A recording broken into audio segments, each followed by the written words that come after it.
A história dos direitos sociais e trabalhistas no Brasil é marcada por três elementos fundamentais. Em primeiro lugar, um conjunto de lutas populares e trabalhistas em defesa de direitos e em busca de conquistas capazes de melhorar as condições de vida da classe trabalhadora e das camadas populares do país.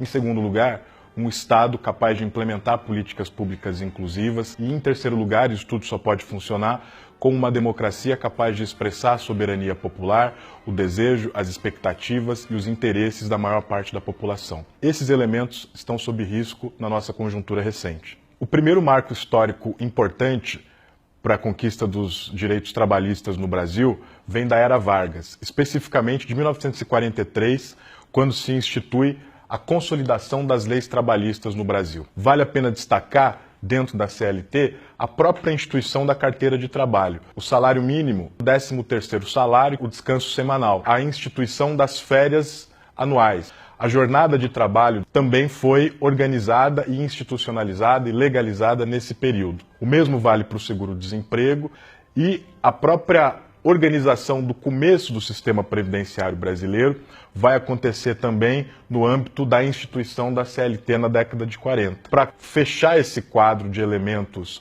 fundamentais dos direitos trabalhistas, há a possibilidade de negociação coletiva para que os trabalhadores tenham fortalecido as suas demandas e os seus canais de interlocução com o empresariado. Assim como a CLT é um marco fundamental para os direitos trabalhistas, a nossa Constituição de 1988 é um documento essencial para o avanço dos direitos sociais no país. E nesse capítulo merece destaque, fundamentalmente, a maneira como os direitos sociais entraram na nossa Constituição. Em primeiro lugar, ela prevê que 25% do orçamento público deve necessariamente ser utilizado com educação, 15% para a saúde, além de organizar as diretrizes para a universalização da Previdência Social e da aposentadoria para os trabalhadores. O novo governo interino tem uma série de propostas e de alterações para os direitos sociais e trabalhistas no país. Esse governo propõe uma elevação na jornada de trabalho.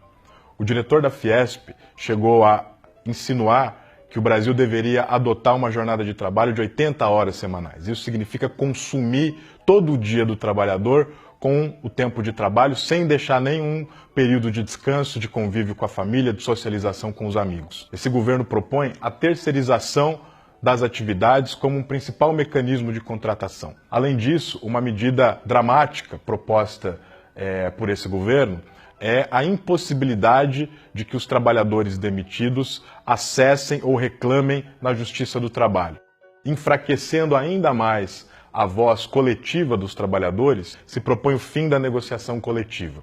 E como se não bastasse esse conjunto de elementos, esse governo está propondo a flexibilização da própria noção de trabalho escravo. Isso significa suprimir da letra da lei a noção de trabalho exaustivo com jornada muito intensa, como o trabalho escravo, e também significa suprimir da letra da lei a expressão condições degradantes de trabalho. Se antes nós tínhamos como síntese desses direitos a carteira assinada, o país passa a correr o risco, com essa reforma trabalhista, de experimentar o assassinato dos seus direitos e no lugar da carteira assinada, a gente passa a ter uma carteira assassinada. Lembram-se que eu chamei a atenção para o fato de que 40% dos recursos públicos estão destinados constitucionalmente à saúde e à educação?